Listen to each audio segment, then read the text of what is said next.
Assalamualaikum warahmatullahi wabarakatuh. Selamat pagi anak-anak. Mudah-mudahan anak bapak senantiasa selalu sehat walafiat. Amin ya robbal alamin. Hari ini kita melanjutkan pembelajaran tema 2, persatuan dalam perbedaan, pada sub tema 1, pembelajaran 2. Hidup indah karena warna yang berbeda-beda. Hidup berbangsa dan bertanah air indah jika kita hidup rukun walaupun berbeda-beda.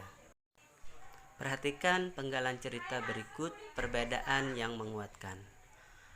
Kampung Cempaka adalah sebuah kampung transmigran. Warganya berasal dari berbagai daerah padat di Pulau Jawa.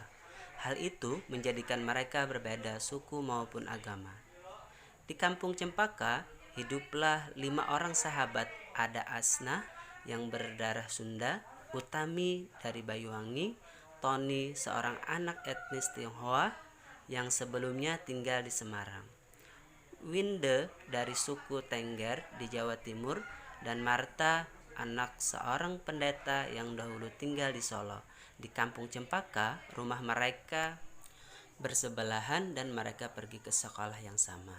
Itu sebabnya mereka sangat akrab. Mereka suka bermain bersama dan sering menghabiskan waktu di rumah satu sama lain. Meskipun berbeda suku, kebersamaan begitu kental terlihat dalam keseharian mereka. Bersama di Kampung Cempaka, mereka setiap akhir minggu berkumpul di balai utama kampung. Biasanya, selain berolahraga bersama, mereka juga kerap berkeliling ke rumah warga, membantu melakukan apa saja yang dibutuhkan warga.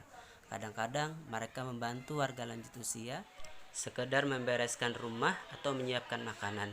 Sesekali mereka juga membantu orang tua yang sedang bekerja bakti membersihkan lingkungan. Dari Tony, mereka belajar menari barongsai, lalu mereka ajarkan tarian itu kepada anak-anak sekampung. Sementara itu, setiap tiba saat panen, Wande dan keluarganya akan sibuk memimpin warga membuat tumpeng gede, yaitu nasi khas dari daerah Tengger yang dibuat untuk mensyukuri berkah Tuhan dalam wujud panen. Sikap toleransi yang ditunjukkan kelima sahabat itu memang sekedar beberapa hal kecil dalam keseharian. Itulah yang mencerminkan kehidupan Bhinneka Tunggal Ika di Kampung Cempaka yang kaya akan perbedaan. Mereka hidup damai berdampingan dan tulus saling menjaga. Perhatikan bagian berikut tentang rukun dalam perbedaan dalam yang sudah Bapak sajikan tadi. Yang pertama, perbedaan.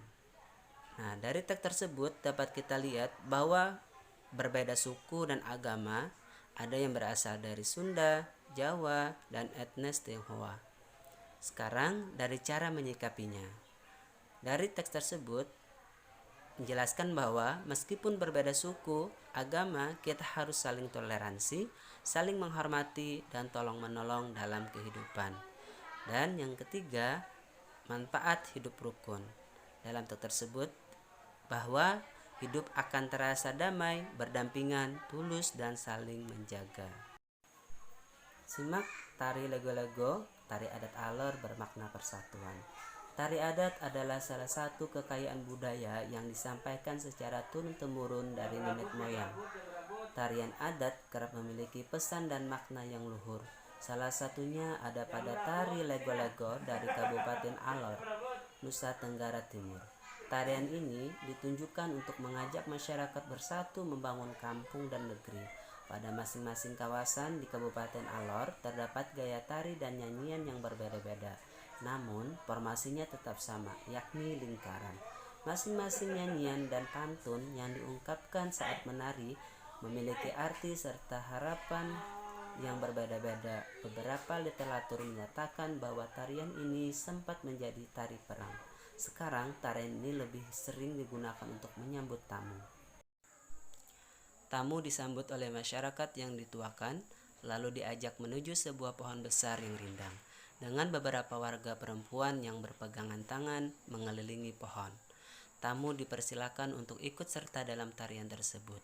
Dengan gerakan kaki yang diatur sedemikian rupa, penari akan bergerak mengitari pohon. Pada saat yang sama, sirih pinang dan minuman Sofi ditawarkan. Gerakan kaki dan nyanyian dan masing-masing daerah bisa saja berbeda, namun bentuk formasi lingkaran dan komponen tradisional lainnya tetap sama. Di dalam lingkaran ada 3 lelaki yang memiliki tugas berbeda. Ada pemukul gong yang nadanya akan digunakan untuk menghitung langkah penari. Kemudian ada seorang lelaki yang bernyanyi sekaligus mengucapkan pantun, dan seseorang lagi bertugas membagikan sirih pinang serta minuman sopi. Selain menjadi identitas setiap suku, tarian ini menjadi salah satu identitas pemersatu masyarakat Alor yang punya mimpi agar masyarakat dan pendatang terus bersatu membangun kampung serta negeri. Nah, anak-anak, yang harus diperhatikan adalah sebagai berikut. Seorang penari itu harus memperhatikan perpindahan, pergerakan, dan pergeseran posisi saat menari. Pola lantai adalah pola denah yang harus dikuasai oleh seorang penari dan berfungsi untuk membuat posisi dalam sebuah ruang gerak. Perhatikan pola lantai berikut. Yang pertama, pola lantai vertikal atau lurus. Tari klasik banyak menggunakan pola lantai vertikal. Penari membentuk garis vertikal, yaitu garis lurus dari depan ke belakang atau sebaliknya. Pola lantai ini memberikan kesan sederhana tetapi kuat.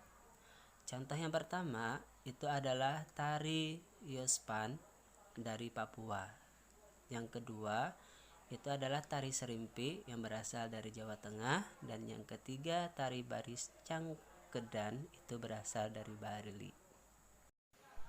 Pola lantai yang kedua yaitu pola lantai diagonal.